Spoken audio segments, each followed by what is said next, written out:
Hello everybody, welcome back. I'm the Strategy Professor, and today we're going to be going over the support tier list for patch 10.12. So as always, if you enjoy the content, please be sure to like and subscribe. It helps out a ton. Come by, check out the stream. Starts around 11 p.m. Eastern Standard Time. Most nights goes till about 4 a.m. Eastern Standard Time, 11 p.m. to 4 a.m. And check out the rest of the content as well. I just released a patch notes video for 10.12, and there are several changes, I think, coming to the meta a couple of days ago. And we're all the time adding more champion guides, topical guides like best one trick, how to macro better, how to micro better, does luck exist in League of Legends, and many, many more on the channel. So be sure to subscribe, stop by, and check all that out. Okay, let's go ahead and get in here.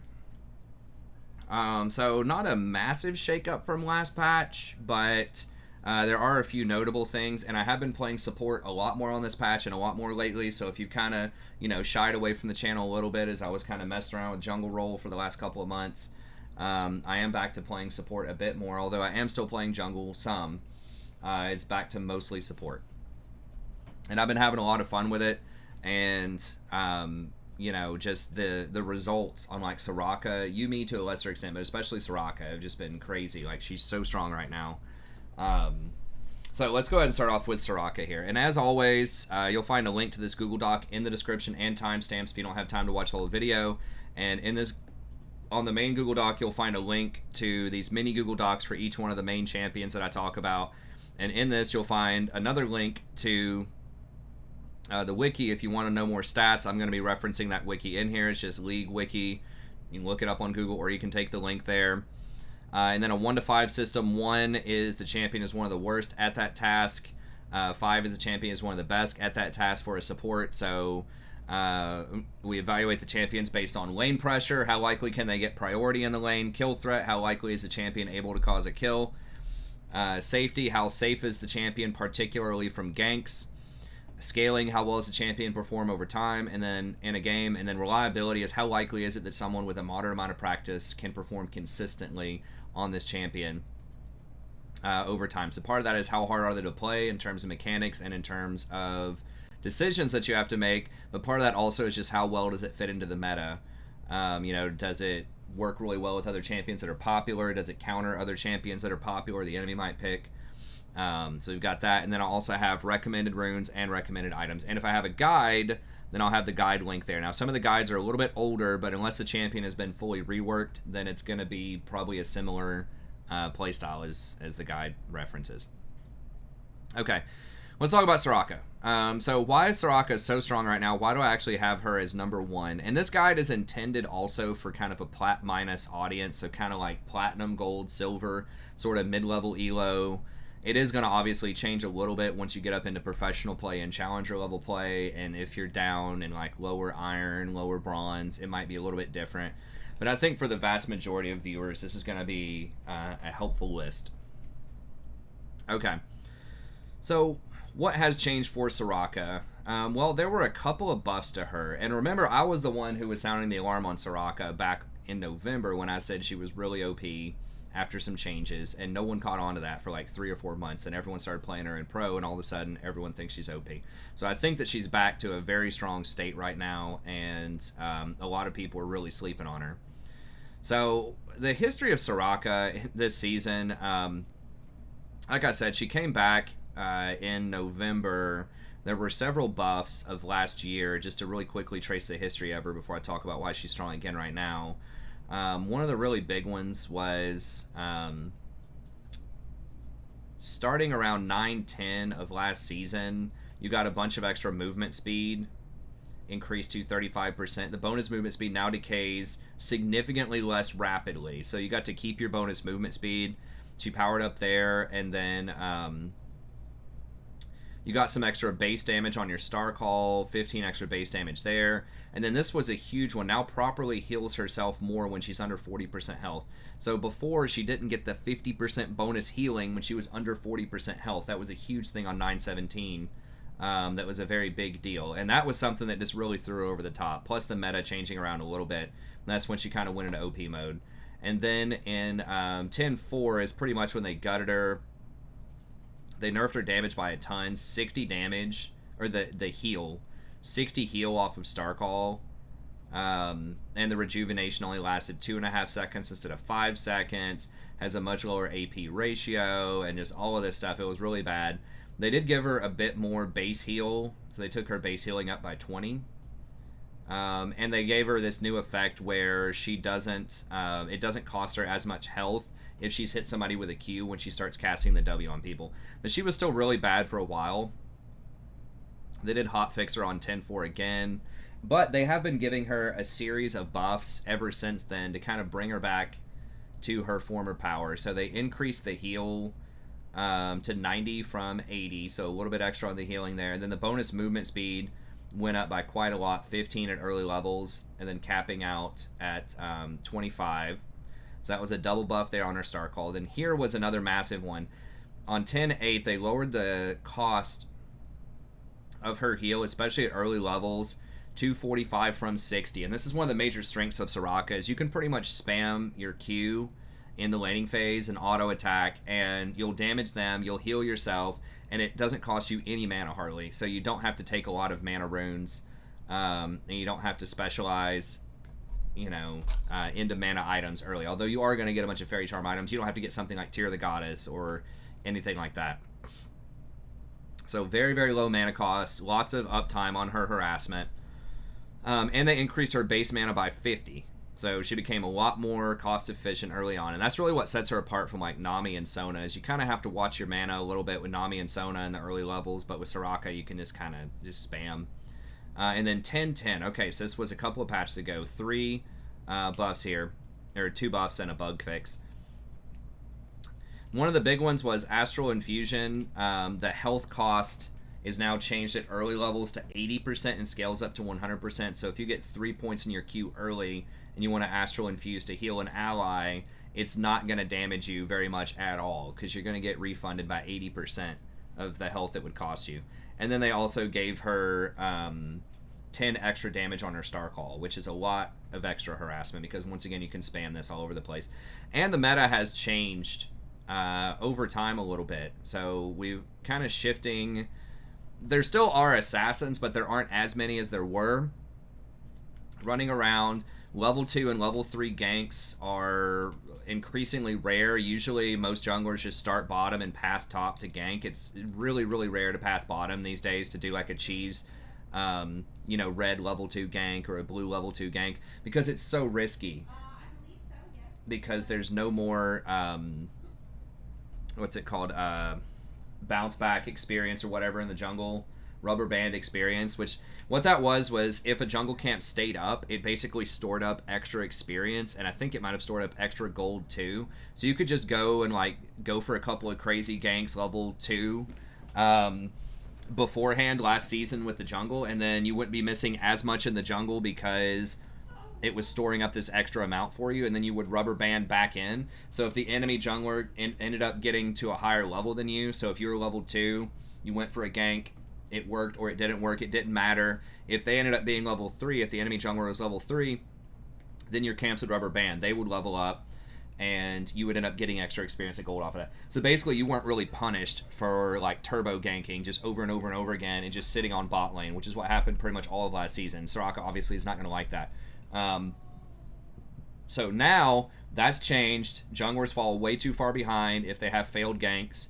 So that's part of what has made Soraka and a lot of enchanters in the bot lane a lot stronger, because you don't have to be as safe. It's like, yes, you could get ganked bot lane, but it's a lot less likely in the early game. So that's one thing that's really big. Another thing is they nerfed mobility boots a few patches ago, and this applies to Soraka, but it applies to a lot of the enchanters. You'll notice the top 5, or at least 4 of the top 5, are all enchanters on my list. This is why. The same kind of stuff applies to almost all of them. Mobility boots got nerfed, so now they're 100 extra gold. And the boots of swiftness got, I think, 5 or 10 extra movement speed on them. So the mobility boots, enchanters typically don't want those. Usually they would get either a defensive boot or Ionian boots in the past. It's like you could get mobility boots, but do you really need to be like roaming on Soraka? Probably not. You have an ult, you know, that covers the whole map, and it's the same thing with like Sona and Yuumi. Certainly, a bunch of these champs really don't want to be roaming. So the mobility boots nerfs really hurt things like Blitzcrank, Leona, Nautilus, all these things that historically in the early game at least, can be very threatening, can be very good against enchanters. So that was a direct nerf to them. And then the swiftness boots on someone like a Soraka are really nice because you already have your Q increases your movement speed by a certain percentage. And so when you have swiftness boots, then you're moving even faster because that's giving your base movement speed a lot more. So you're getting even more value out of the swiftness through this extra movement speed increase. Another thing that is sort of similar to this is Nimbus Cloak. Nimbus Cloak is an extremely powerful rune. A lot of people are learning that in the jungle. Almost everybody's taking Nimbus Cloak. It's so strong. And Soraka, if she takes Nimbus Cloak, once again, it's going to give you a lot of movement speed, and that combines really well with Boots of Swiftness because you're going to be able to reposition and get out of a lot of stuff. So, and you don't need Mana Flow Ban because, once again, she is very mana independent. You don't need mana items. It is possible to run out of mana with Soraka, but it's rare, especially once you start getting your Fairy Charm items in the early game.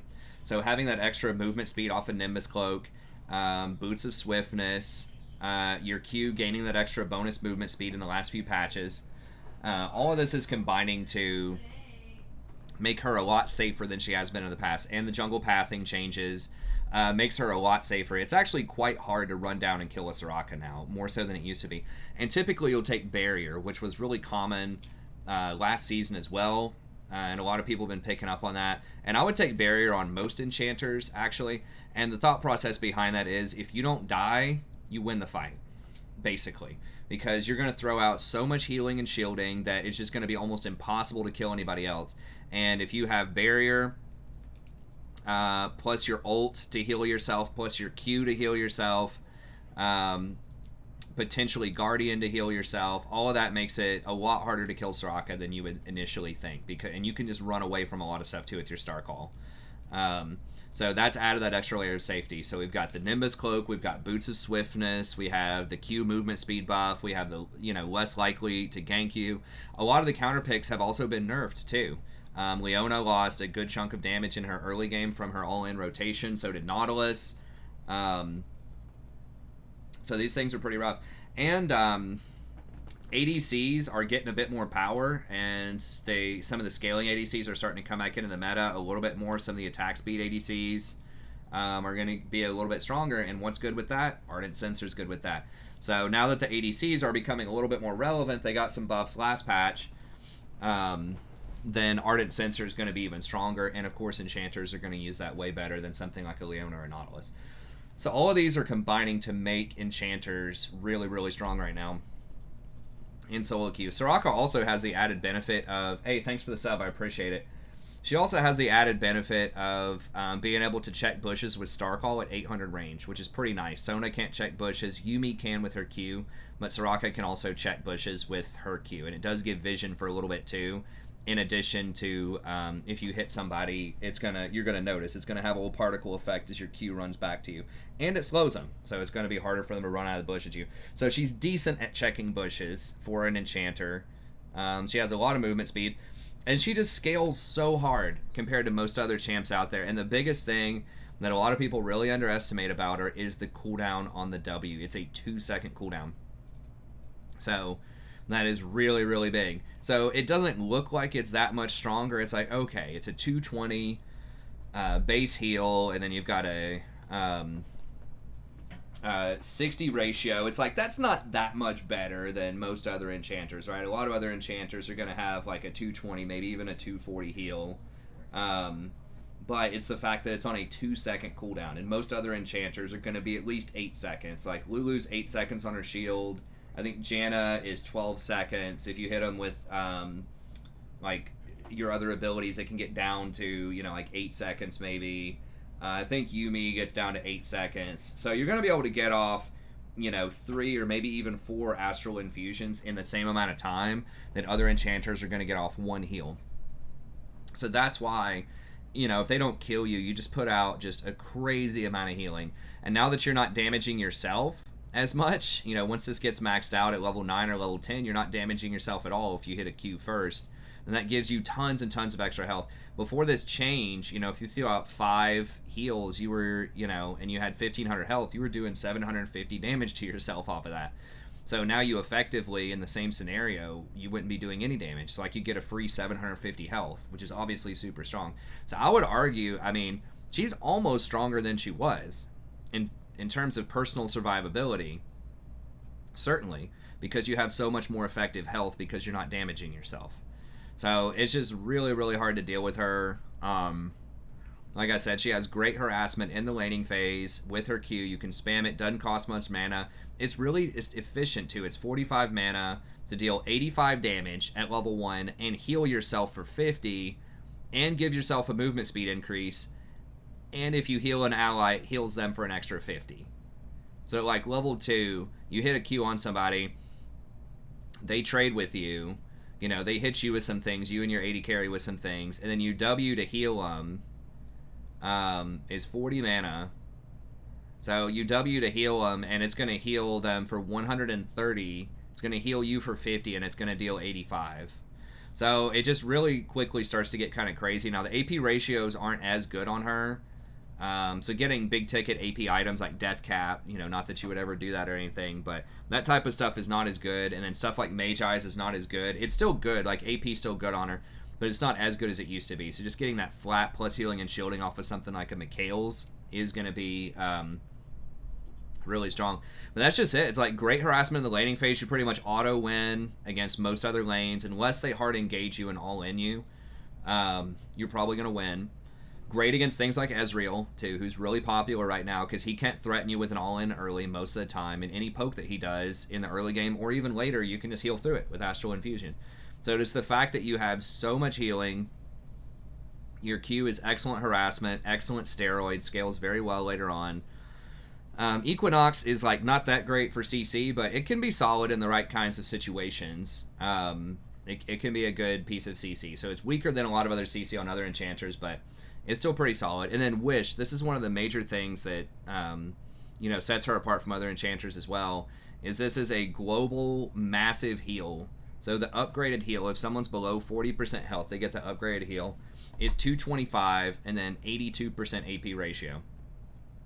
So the very, very big deal. It's almost like Karthus. You know, when everyone thought Karthus was OP in the jungle. Why was Karthus OP in the jungle? Because he could just power farm the whole time and just press R and pretty much win any fight on the map for his team. It's the same thing with Soraka. Like, you can just pretty much not have to risk roaming, not lose experience roaming, but just anytime a fight's going on, you're just checking it out, just Wish from across the map, and you can turn fights around. You're going to get assists for that. It's going to help you stack up your Ultimate Hunter, and it's only on a 160-second cooldown, which is really low for an ability that's that powerful. Karthus' ult, I think, is like 200 seconds or more. TF's ult's like 180. Talia's ult's 180. Anything that's like global, Galio's is like 200, I think. Anything that's global like that, Shen's is like 180, is usually at least 180. But hers is only 160. So that's very nice. And it pairs very well with Ultimate Hunter, which is what I love to get on her, because as you get stacks of this, it lowers your ulti cooldown by up to 25%. And this is a high impact ult, first of all, so that's good. But second of all, it's very easy to stack up these assists across the map because you can just wish anytime and pick up assists across the map. Sometimes, I'll just use my first wish if there's a fight going on with like a 2v2 top lane, even if I'm not 100% sure I'll need to do it. Sometimes I'll just wish anyways just to get 2 stacks on Ulti Hunter, get a free, I think it's like 8 to 10% extra cooldown whenever I trigger that. So it's very, very nice. And obviously in team fights, this is massive. I mean, you can't miss. Your enemies, your allies can't run out of it. Like a Janna ultimate, they have to stand in it. You have to have everyone grouped up. It's not that way with Soraka. You just literally heal everyone on the map for a very large amount, right? So it's 375 and like level 11 times 5 is going to be like what, 1875 base heal. That's like 400 something percent AP. It's like 410% of your AP ratio. I mean, it's just nuts. Like, it's so much healing. It's really ridiculous. So I think that makes her very, very strong. It's pretty much you just like automatically win the game. If the game goes to mid or late and your team's even remotely close, you just win. If they don't kill you at the start of the fight, you win. If it's a 5-second fight, you don't get immediately blown up by like 2 assassins jumping on you. you just win, because no one can keep up with how much healing's going on here. And if you don't know, I say this like all the time on stream and in most of my tier lists, but how healing works is it works with resistances rather than against resistances. So if someone, let's say, has 1,000 HP, and let's say they have 100 armor, each point of armor requires the enemy to do 1% extra damage to take off an HP point. So if they have 100 armor and 1,000 health, then it's going to take 2,000 physical damage to remove that 1,000 health. Okay, it's the exact same with magic resist. They have 100 magic resist, 1,000 health. It's going to take 2,000 magic damage to kill them. Okay, so when you heal somebody for 300 and they have 100 armor, it's really like you're healing them for 600, because it's going to take 600 damage to counteract that 300 heal that you just gave them, right? Versus if you were to do 300 damage to somebody, physical damage to somebody, and they had 100 armor, then you would only deal 150 damage, because it would reduce it by 50%. So therefore, that's why healing is so strong. It's almost 4 times as strong as damage if you think about it that way, right? If you do a 300 heal versus 100 armor, 600 effective health. You do 300 damage versus 100 armor, only 150 damage actually dealt. 150 times 4, 600. That's where I get that number. So that's why healing's just so OP. The same is true of shields. Any shield champion, if you throw up a 300 shield, then it's going to take 600 to break that shield. The difference is health stays around the entire time, so it's really good against poke, versus a shield disappears over time. However, health is also, healing can be reduced by things like Grievous Wounds off of Bramble Vest, Morellonomicon, Ignite, Executioner's Calling, all of that stuff. So that's the difference, is heals are permanent but can be reduced, versus shields are temporary but cannot be reduced by most abilities in the game. So that's just really strong. And there are so many like multipliers to this as well. So you have a base number, and you have AP, and you have plus healing and shielding. And if you choose to get something like Revitalize, then you have Revitalize as well. And if they have Spirit Visage, then it stacks up like that as well. And all of that stacks multiplicatively. So let's say that, let's just say I have 100 AP, right? So let's say I have 100 AP and 20% plus healing and shielding. Very simple, easy mid-game stats to get. Okay, so we're healing for 220. And then we have 100 AP, so it's going to be an extra 60, so plus 60.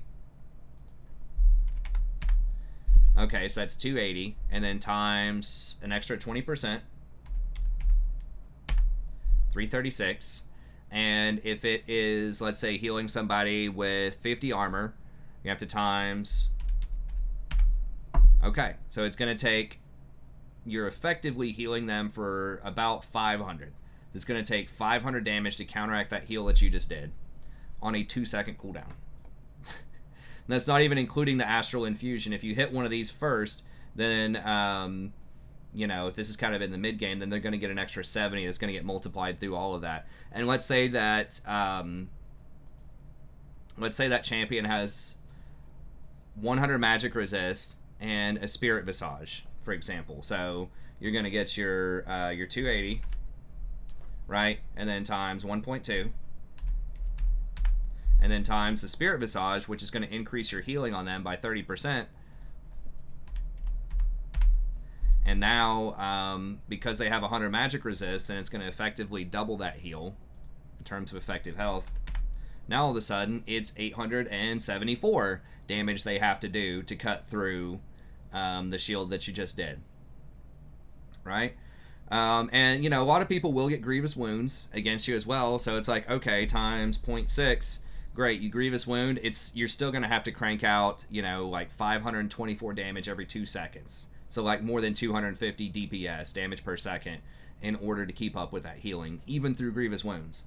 So yes, Grievous Wounds are good against Soraka, but the healing is just so extreme, especially if someone has a Spirit Visage, that is difficult. And I say Spirit Visage because that's really popular right now. So almost all of these like bruisery type of champs are running some combination of Conquer plus Death's Dance plus, you know, Spirit Visage plus Ravenous Hunter. right? There are so many bruisers that are taking Spirit Visage these days because it works so well with Death's Dance and Conquer.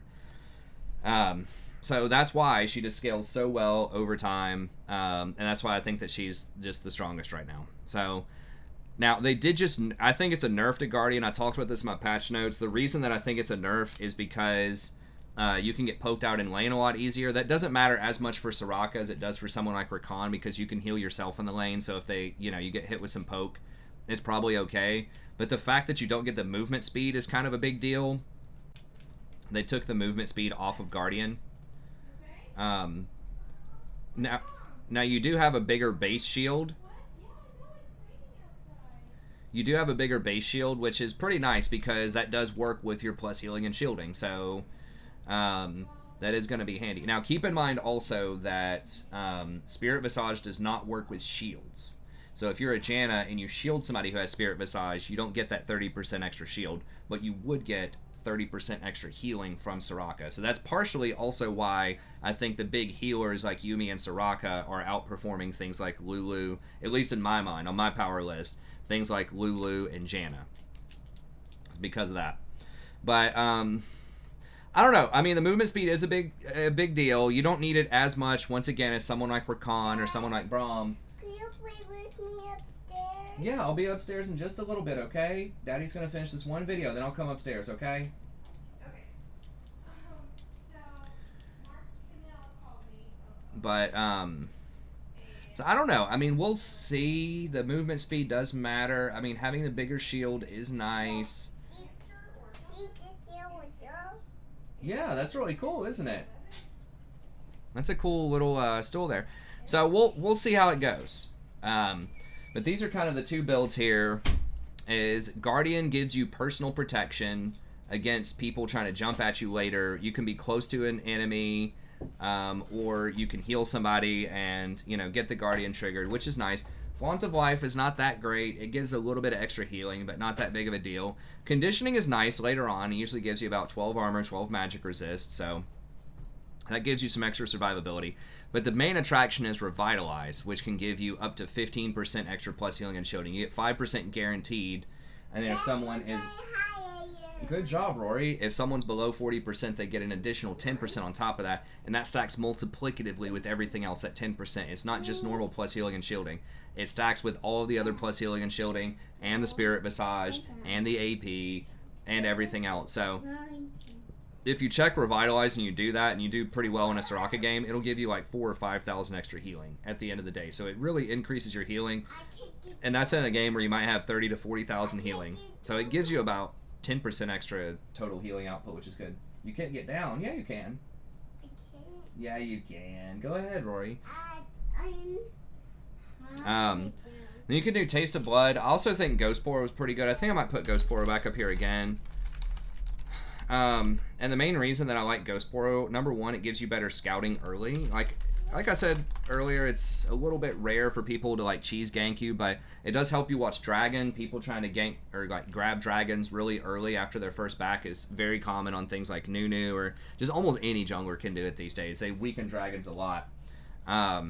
So Ghost Poro is good at looking out for that, and it just gives you a lot of gives you extra extension on your wards later on in the game. If you get some good wards in the enemy, like you put it on their camps in the enemy jungle, they're not going to spot those out a lot of times as sweepers or control wards. That means they're going to turn into Poros, and then they're probably going to trigger the Poros whenever they farm those camps.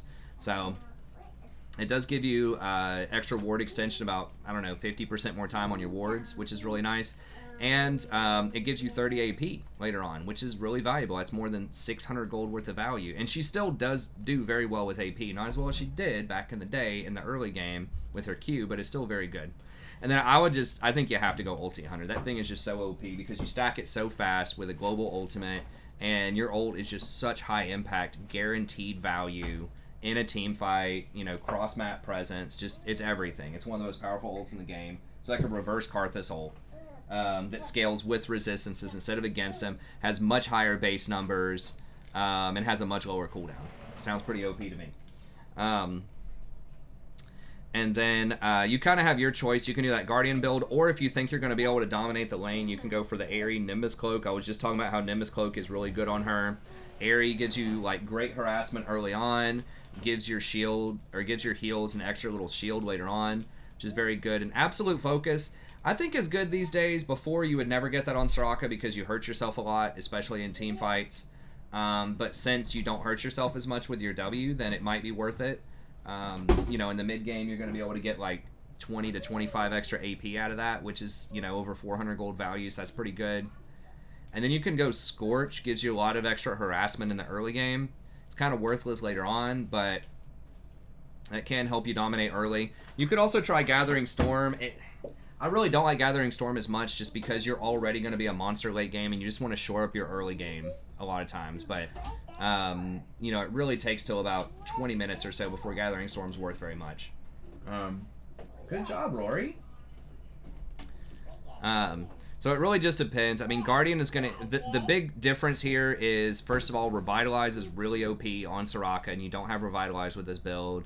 And then the second thing is Guardian can protect you personally for a pretty good amount. Aerie can never protect you. It only protects other people. So if they have a lot of Assassins, or they have like a Leona, a Nautilus, you know, a lot of stuff that's going to be coming at you hard, maybe Guardian's still a good choice. But Aerie's better if you think you're going to be able to dominate the lane pretty hard. Another option could be, I guess, you could go for... I just never want to give up Ulti Hunter. And Ghost Poro is such a good value, too, later on. But you could go the Aerie build and then drop the Ghost Poro and Ulti Hunter and just go for, like, Revitalize and Conditioning. Revitalize is so strong, it's hard not to have that, but at the same time, Ulti Hunter's so good, too. So, it's a tough call. I would want to have Ulti Hunter then. And as far as builds go, I like Swiftness almost all the time. If they have like a really fed assassin, especially like an AD assassin, then maybe getting Ninja Tabby might be worthwhile. I can't get you in that, Rory. No, you're gonna have to put it on the ground. We'll play in a little bit, okay? Daddy's gotta finish this video. It's not safe for you to go up on that. You might fall over. She's like stacking stuff up over there. She wants to get in that bin on top of the stool. But, anyway, Swiftness are way cheaper, and usually you can position well enough to get around most enemies. It's just like if they have a Zed or a Talon or like a Rengar or something, you might have to go Tabby. You do get some magic resist on Athenes, and you do heal yourself up with your Q, so you are a little resistant to poke. If they have a Fizz or something, I guess maybe you could go Mercury Treads, but honestly, you're probably dead if he hits you with the fish. So it just depends. You don't need the Swift, like you don't need the tenacity as much because you really shouldn't be getting hit by a lot of stuff. Yeah, go see what Mommy's doing real quick. Maybe she'll give you a treat. Maybe Mommy can give you a treat for a few minutes.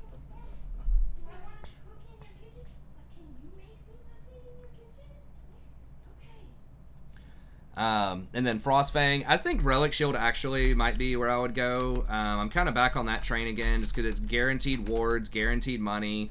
Yes, you do lose the AP early on, but like if you get camped or your ADC is just really underperforming and you're just getting dumpstered in lane, it's like with Relic Shield, you're always going to get your wards. With Frostfang, you can fall so far behind, especially upgrading to the tier 3. Sometimes it's just really dangerous in the mid game to walk up and try to hit somebody with autos or Qs. But Relic Shield, like, you can always farm minions and just, you know, pretty much be guaranteed that you're going to get your full ward item with the 4 wards by 20 minutes at the latest. And usually, if you're doing all right in the game, you can get it by 17 minutes. And you can usually complete the first part by, like, 10 to 12 minutes. But anyways, very strong. Most of the time, I would start with Athenes. The burst healing off of that is very nice, especially with your ultimate cross map. You're trying to heal somebody up. That's where you get that crazy burst amount. Is whenever you have Athenes on someone who's below 40%, it's that eye-popping, like, almost 100% heal. So that's why I think Athenes is so good. Just the burst healing out of it is nice. It also gives you some extra AP so you can harass in the laning phase. It helps out your Q. So I think Athenes is probably where you want to be most of the time. Redemption is a great second item. Just adds you some extra semi-global pressure, doubles down on your team fighting capabilities. It's almost impossible for you to lose a fight. You know, they start a fight, you drop a redemption, you immediately ult to heal up whoever's about to die. Then you just use your W on them, then redemption hits them. It's just so hard to kill anybody, or for the enemy to kill anyone on your team. Mikhail's is a good one too, and Soraka uses Mikhail's better than almost anyone in the game, probably better than anyone. And that's really good against things like Varus, Leona, Ashe, just a lot of this stuff with really hard CC. You can sub in the Mikaels instead of an Athene's early on. You're not going to have as much aggression or as much burst healing potential, but just being able to remove the CC is good. And the 20% plus healing and shielding is obviously really awesome on Soraka because that's her whole thing is she heals a lot. And so yeah, that's really solid. And then Ardent Censer is situational. I don't get that as much on Soraka just because like you can buff up people so they do more damage, but your main thing is just keeping anyone from dying, and if no one dies, your team just wins the fight. But if you feel like you need more damage, if for some reason you're just not putting up enough damage, then you can get Ardent Censer, or just later in the game you can get Ardent Censer if you want to. But just because your sustain is so extreme, you just don't really need any offense most of the time. It's like you're the best offense is a good defense, you know, when it's Soraka. If they don't kill anybody, you just win. Okay.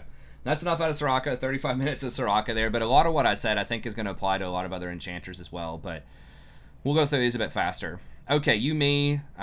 Now some people might have her up as number 1, and she's a bit of a conundrum for a lot of people probably who are trying to make tier lists because she pretty much never has a high win rate. I think she finally cracked 50% for the first time, but yet she also has a 53% ban rate, so she's the most banned champion, I'm pretty sure. Darius might surpass her on this patch.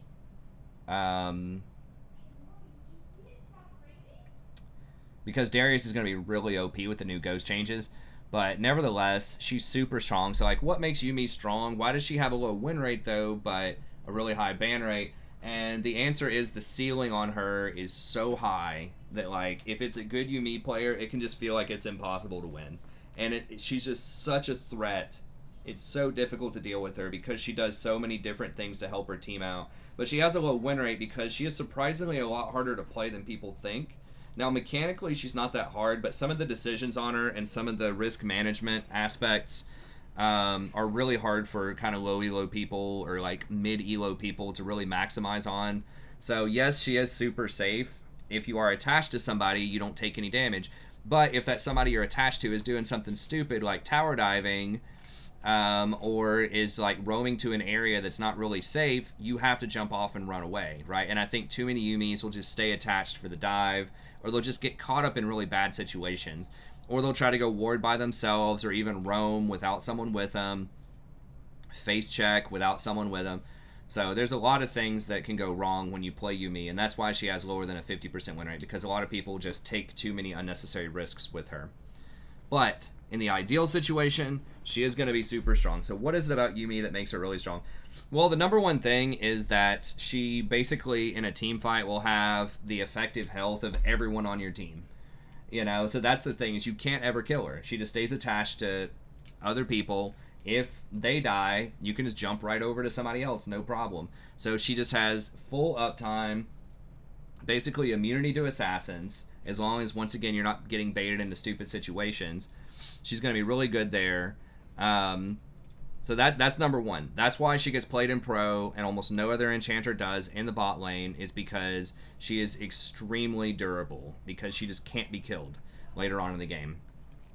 Because that's usually the answer to enchanters is blow them up, right? With an assassin, or with a Leona, a Nautilus, some kind of engage. You engage on them, you blitzcrank hook them, whatever. They die. They're squishy. That's their weakness, right? Because tanks are going to have, like, Nautilus and Leona have much higher base armor, magic resist, health. They have defensive skills, all that stuff. They're going to be a lot stronger in the early game because they just have more numbers. They just have more stats. And enchanters are supposed to be scaling, so they're really weak early on. If they get caught out, you know, in an early skirmish, they get engaged upon, or, you know, they're trying to ward, or they're trying to rotate, and they just, you know, are going to die, right? And so that's why in pro play you don't see stuff like Janna and Sona most of the time, is because they lose early game skirmishes really hard, they can't roam very well, and they can't control vision very well because they'll get picked off if they have to face check a bush a lot of the time. But they still scale really well. It's just that doesn't matter if you get pressured the whole time, because everyone knows you're really vulnerable in the bot lane if you're playing Sona, for example, right? So that's why you don't typically see most enchanters. But Yuumi, once again, because she's so durable, because she's so safe, you can play that, So you can play something that's not going to get picked off, that's really strong, and scales really well into the late game. And that's why a lot of people think that she's OP, because she breaks the rules. Because she's not that squishy, she's not that easy to engage on, and she scales super well. So that's the biggest thing that makes her different from other enchanters. She has pretty good trading in lane. You know, you can walk up, auto attack, you get a pretty big shield, it gives you free mana regen early. You actually kind of have to do this in lane every now and then, and this is another thing that makes her dangerous, is if you go up for a bop and block to auto and you get hooked or blasted by some kind of CC, you're going to die. But if you do this consistently, you will be able to manage your mana early on. Prowling Projectile is basically a homing missile that does pretty good damage. Yes, it has been nerfed a lot over time. It's not nearly as good as it used to be, but it's still decent harassment in the early game. So that's okay. It does have a nice little slow on it too. Like, it's only 20% for 1 second. Yes, it used to be a lot better, so it has been nerfed. But the stuff that's a lot stronger than it used to be is, number one, the You and Me here. It gives out 12 adaptive force plus an additional 12% based on the person you're attached to. And this is different because it used to be based on like Yumi's stats. If she had 100 AP, it would transfer 12% of that 100 AP over to your ally, right? But now it's totally based on your ally, right? The stats they get 12% of what they have, and you get 12% of what they have. It's all of it is entirely based on your anchor, right? So that's a change in verbiage that's really important. And this used to be a much lower base number. I think it used to be like 4% or something at level 1. This is much higher than it used to be. So yeah, that's just free stats that are really strong. So if they have 100 AP or the equivalent, adaptive force is basically AP is the number that you see there. It's the same thing. And then if it's AD, then you get a lower number because bonus AD is just a stronger stat. It's worth more because it applies to auto attacks and abilities, versus AP only applies to abilities. But anyways, that ends up giving both of you like a pretty good chunk of extra stats. And then of course you're untargetable. If you do get stunned, then you are knocked out of stuff for 5 seconds. So you're probably going to die if you get CC'd when you're caught out. So you got to be more careful. Now this is the thing that they super buffed, and this is what is really making her feel very OP for a lot of people, especially in Challenger and Pro right now.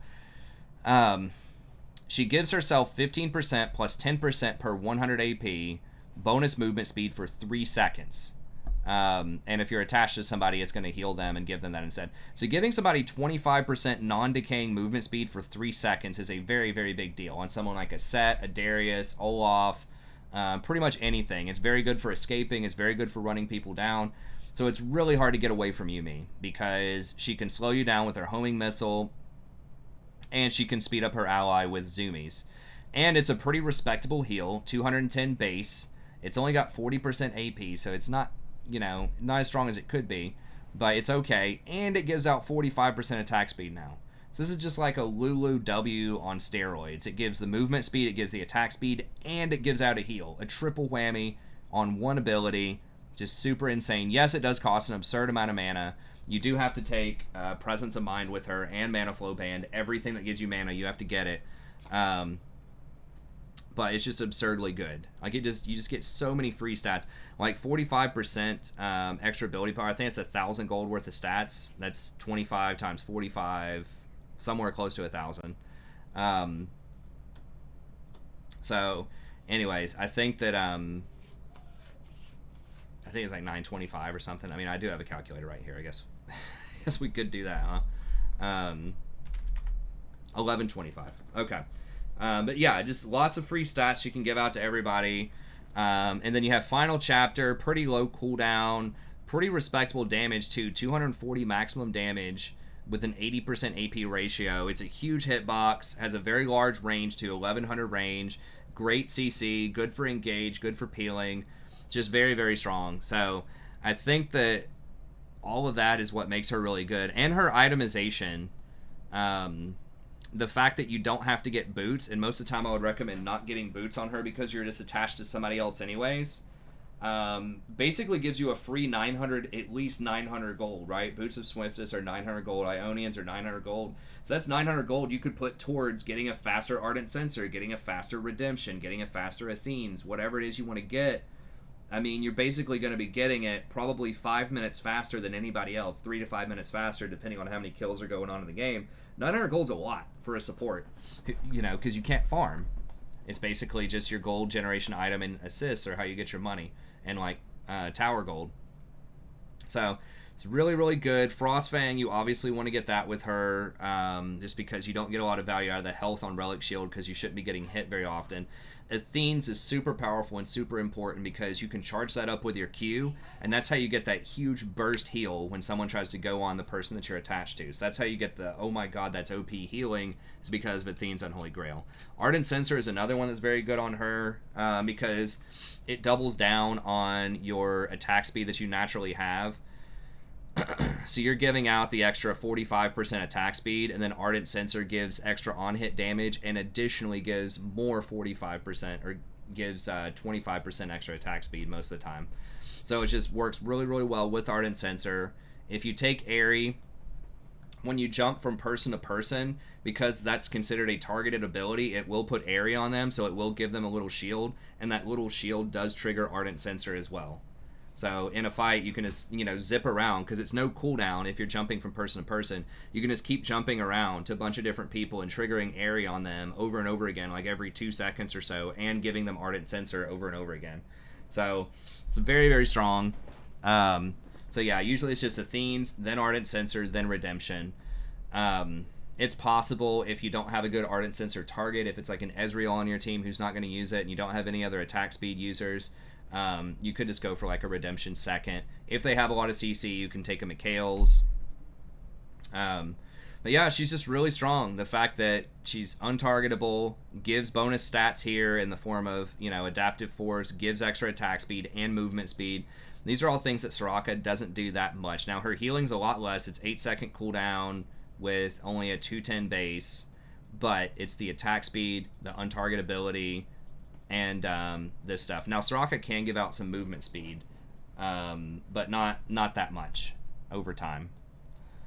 But yeah, Yuumi going to be really strong, just a little hard to use her, and you just cannot get baited into stupid fights. If you do, you're dead, because you're like right on top of them. With Soraka, you can at least stand pretty far back, and Soraka can actually run away pretty well. If you have swiftness and you're landing those Qs on people while you're running, you can actually get away from most things. Versus Yuumi, you're not getting away most of the time. Like, you can press your E to try to run for it, but you're not going to have boots, and if you Q, they can probably dodge it.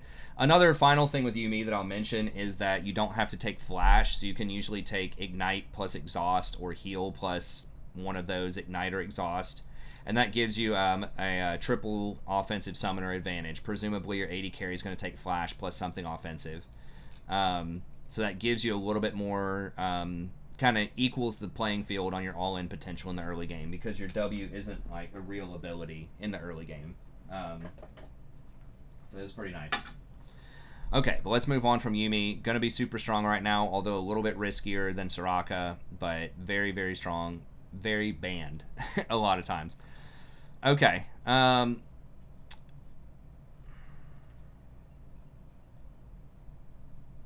did I... Soraka, Yuumi...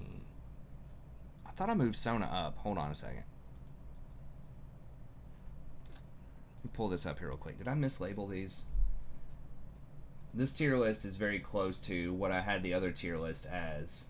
I got the Soraka Yuumi correct, but I think Sona should be up there. Let me just double check this real quick. Janna, Sona, did I not?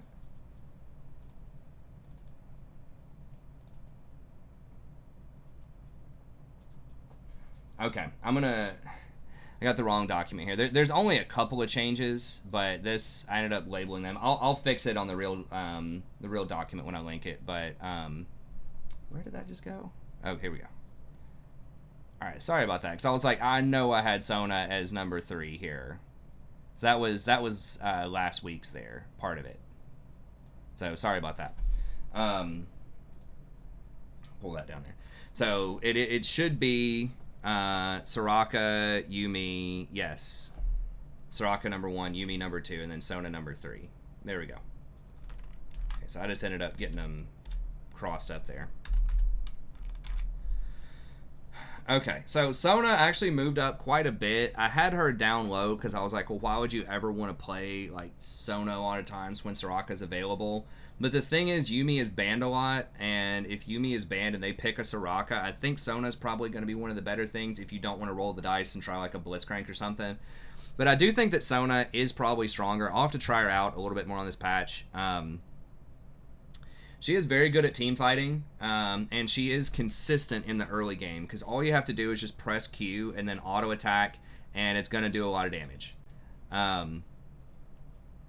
So you don't have to worry about hitting your Qs. You know, with something like a Soraka, you have to actually hit the Qs. Usually you can hit it because it's very cheap, but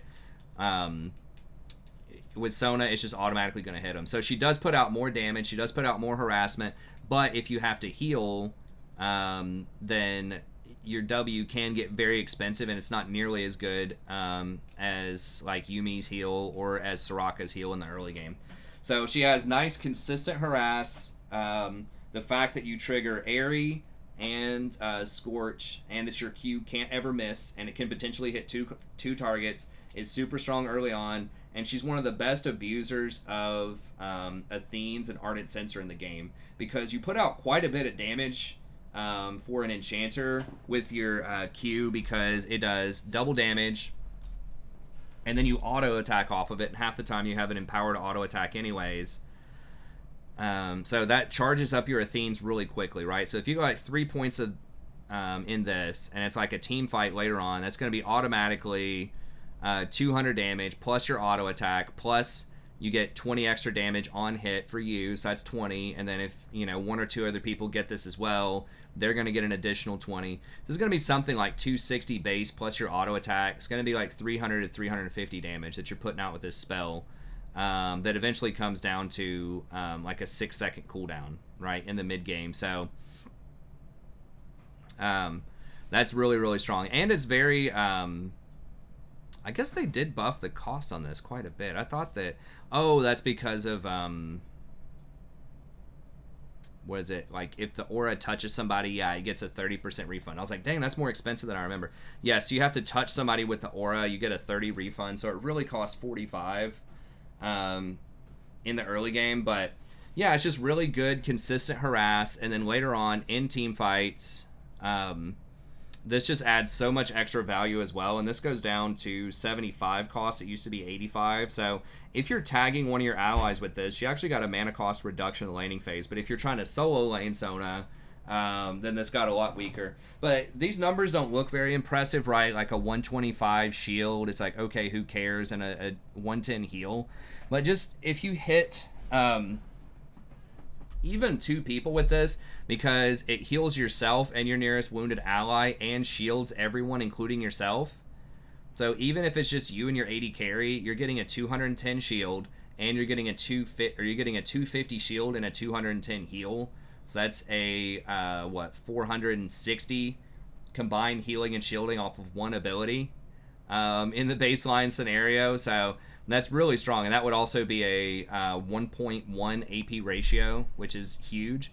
Now, in a team fight, if you hit 4 people with this, you're getting a 210 heal base, and then you're getting 4 shields. So that would be 210 plus 500. That'd be 710 with a 1.1 ratio. So you can see how crazy that gets. It gets down to a 6-second cooldown as well. And once you get all your CDR, and her ultimate gives you an extra, 25% cooldown reduction in the mid game, you can easily get that down to like a 3-second cooldown. So you're doing that every 3 seconds, and then all of that scales with plus healing and shielding, revitalize, all of that same stuff we talked about with Soraka. It's just a massive amount of healing and shielding, and it's split between shields and heals. So you can sustain with it if you need to against poke. Not as good as Soraka against poke, but still pretty good.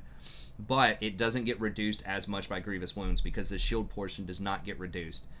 So that makes her kind of the queen of 5v5 team fights. I mean, Soraka can hang for a little while, but if Sona just is able to get off enough of these W's, and she's touching 4 people in fights with it, then it's going to end up probably being more efficient than Soraka is. Especially if both sides have Grievous Wounds. So just really good, consistent Qs. Your W is amazing in team fights. You do have a movement speed buff for you and your allies. Now, this is very expensive unless you touch an ally with it. So it is very difficult for you to run around the map by yourself. But you do gain a lot of movement speed off of this. You can help boost up an ally's movement speed too. Then you have a really nice just team fight ult. So you don't have the burst heal that like Soraka has off of your R, but just having that nice AoE ult if you have an AoE team comp, like Miss Fortune's classically very good with her, but you know, things like Jarvan, Amumu, Rumble, Kennen, any sort of like AoE comp, that's going to be very nice. And then your W as well can reduce the you always want to use your power core W if you can, especially in team fights, because it's going to do usually at least 25 to 30% damage reduction on a target. So if you hit an assassin with this who's like trying to go on your AD carry and you reduce their damage by 30%, that's basically exhaust on them, right? So if you do that and you have exhaust, then it's going to drop their damage output by a ton. So that's where the skill kind of comes in with Sona. I do think she's one of the easiest supports out there to play, but you got to hold on to your power cord, make sure it's green, and use the green one on the right person to get that damage reduction off of people. I think so many Sonas just spam all their buttons and just auto attack, and they'll just end up doing Hymn of Valor, empowered auto attacks, which are okay, but I do think that this the green one is really where you want to be most of the time.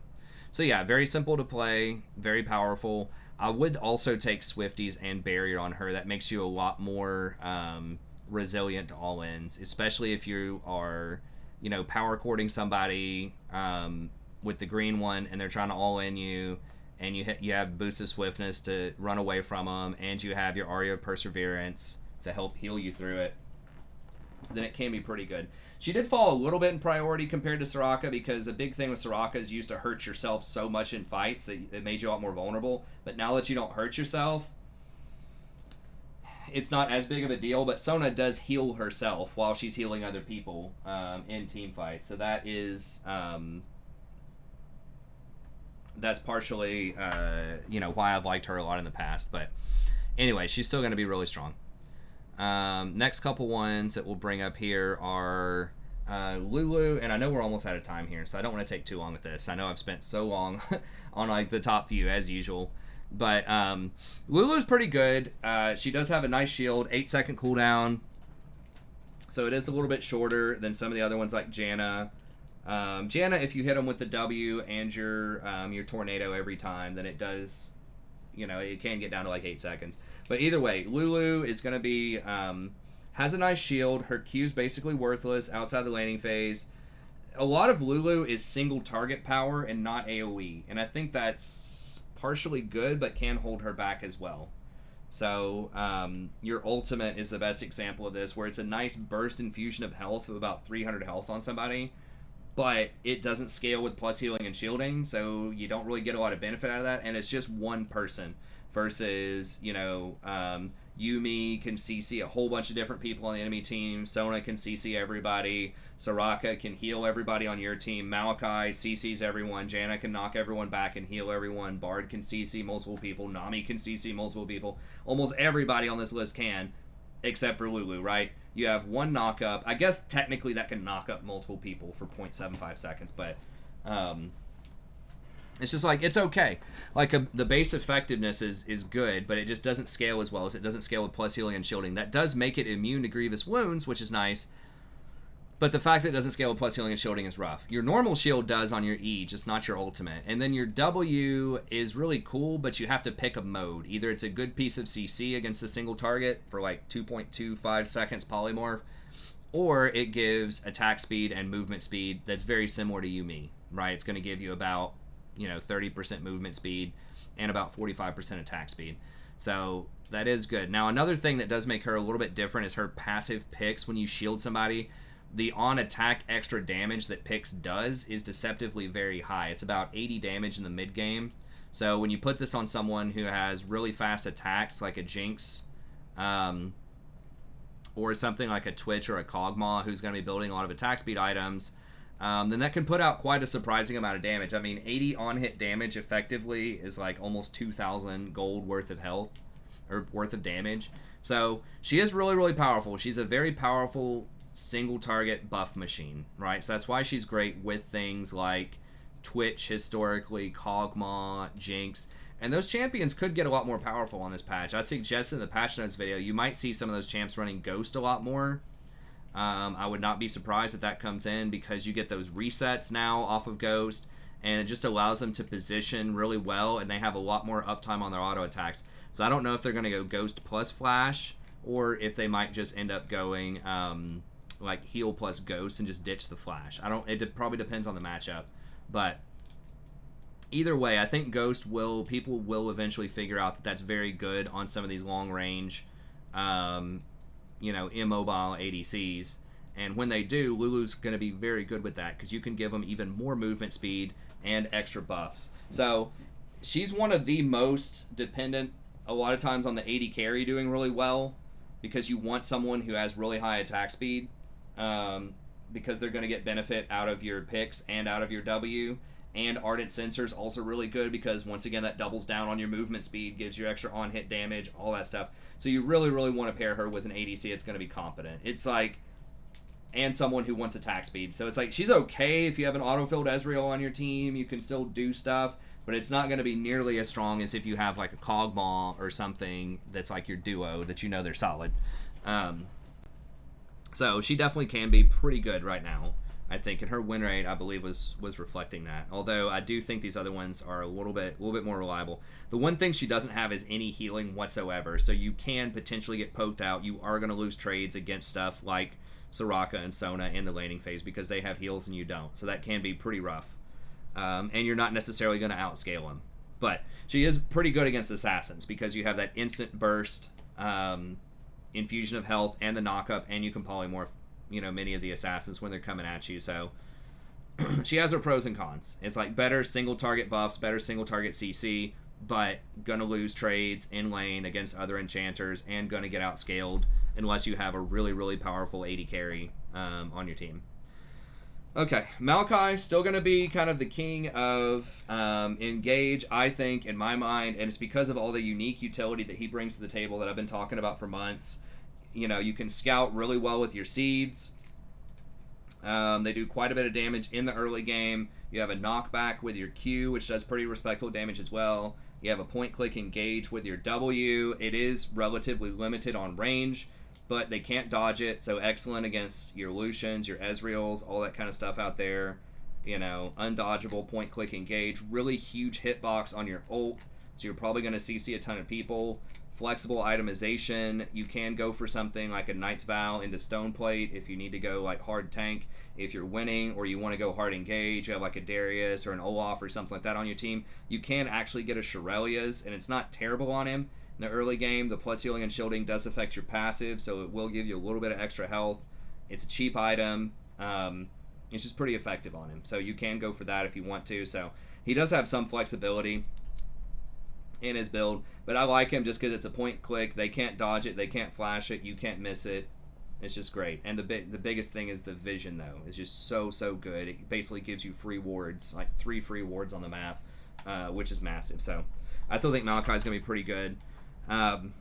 Janna's another one that I think is pretty good. I've tried her out. I know that she has a higher win rate right now. I just think that the other ones are better. It's kind of like Lulu-itis, where I feel like a lot of times you're just going to lose trades to things like Sona, Soraka, and Yuumi because you don't have a heal. But she does have point-click harassment with her W. It actually got nerfed a couple of patches ago. I think they took 5 or 10 damage off of it. But it is consistent like Sona. You don't have to hit any skill shots. You just walk up and cast it on them. So that is nice. You do have excellent peel with your Tornado, with your ultimate. So if they are playing something hard engage, like a Leona, like a Nautilus, Pike, Thresh, all that stuff, you are going to have some answers to that. Things like Lee Sin, Zac, other stuff that might be flying at you, she's going to have good disengage. So she is pretty strong. She does kind of rely on someone on your team like that's AD being pretty decent because her shield gives out a lot of AD, and you really want to make sure that you're leveraging that.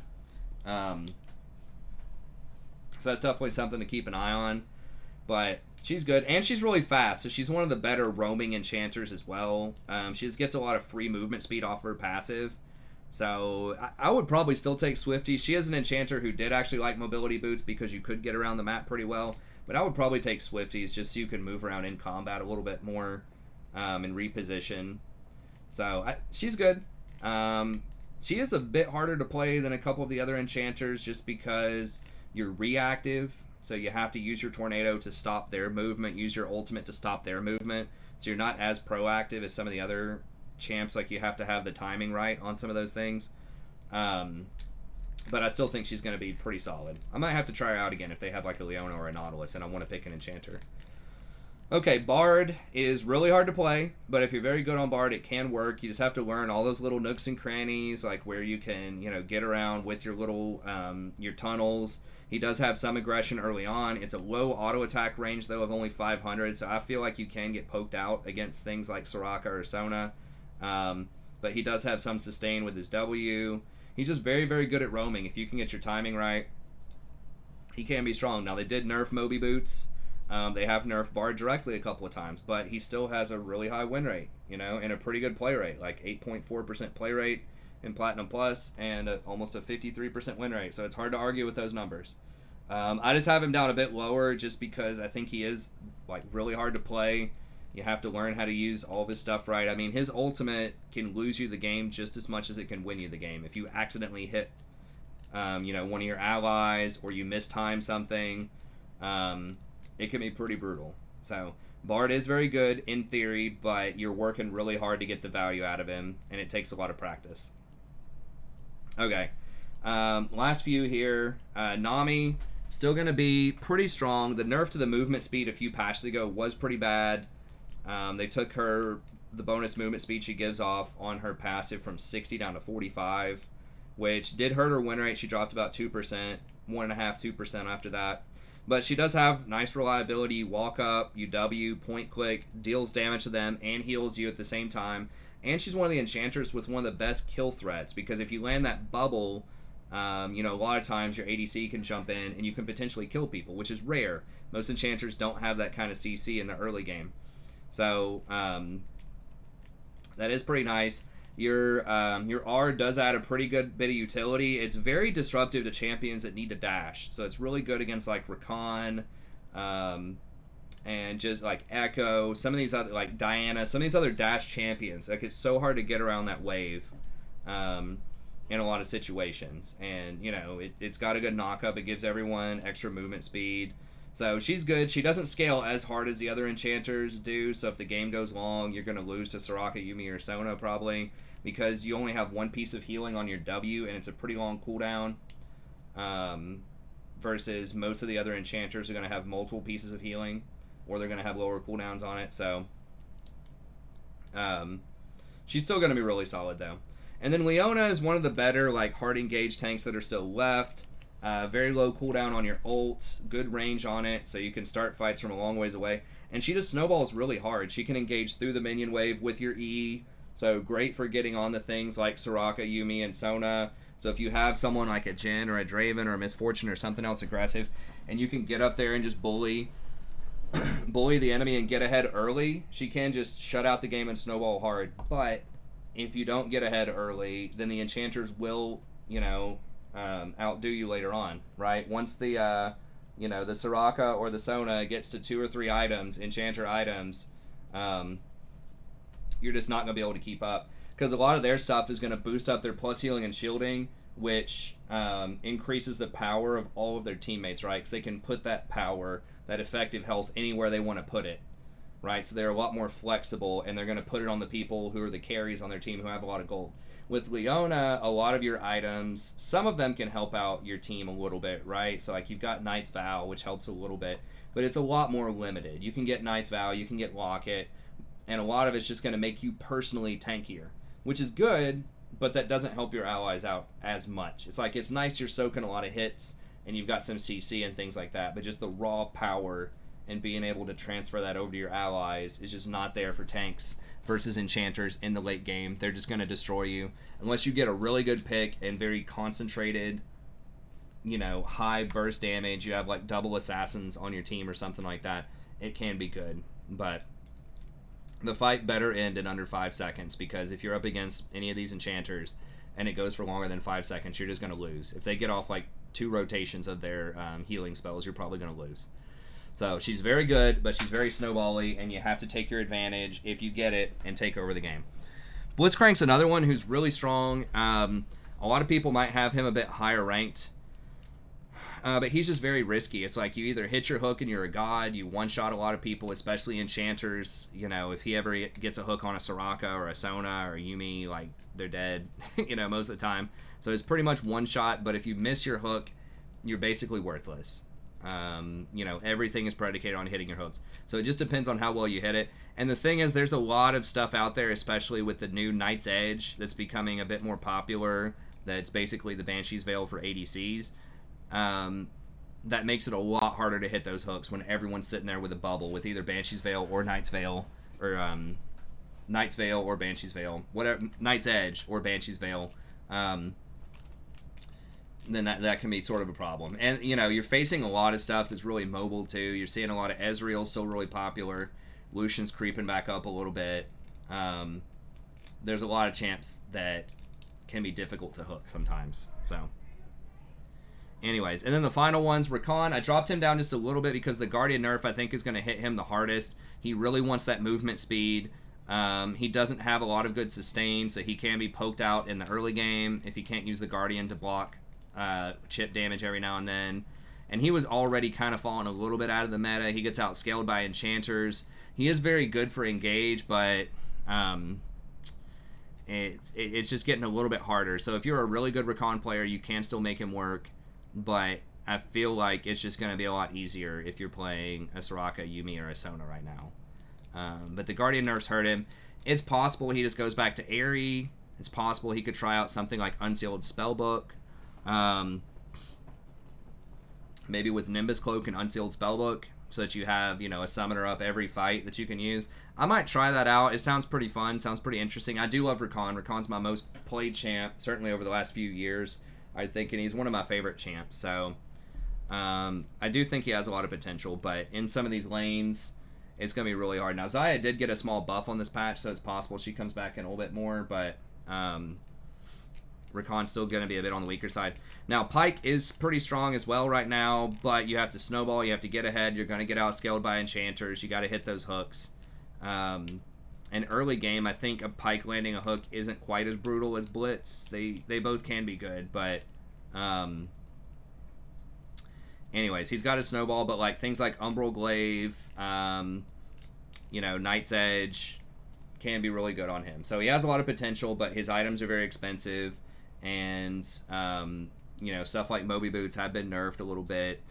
People aren't playing as many of those, like, all-in, you know, ADCs. A lot more people are playing, like, these scaling ADCs right now. So you're not seeing as much, like, Draven, Jhin. Jin's still fairly popular.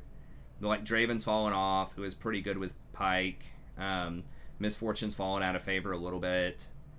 So, yeah, you're seeing a lot more if we see pick rate. It's a lot of these kind of scaling champs that just aren't going to be able to convert those kills early on. Like, maybe Lucian. He's got a really low win rate, though. But it's a lot of Ezreal, Kai'Sa, Vayne, that type of stuff. And it's gonna be harder for you to snowball in those scenarios. Nautilus, still good. He's been nerfed. Doesn't do as much upfront damage as Leona, Blitzcrank, stuff like that. Does have nice wave clear. Does have a very reliable sort of point-click ultimate later on in the game. So he's still pretty good. I think he gets busted up versus enchanters. He can't get through a minion wave very easily, so, you know, stuff like Sona and Soraka can hide behind minions a lot of times against him.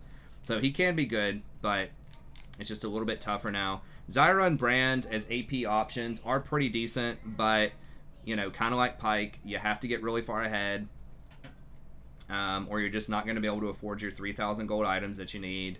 And, you know, unless you just overperform, you're just going to get outscaled a lot of times. And things like Sona or Sona, Yuumi, Soraka, that kind of stuff, any kind of poke that you do, they're just going to heal through it a lot of the time. And once again, there aren't aggressive ADCs to go with it, so it's hard. If you land that route as Zyra and you have an Ezreal on your team early on, it's hard to convert that to a kill. And if you don't kill them immediately, if they can sustain through it, that's going to be kind of rough.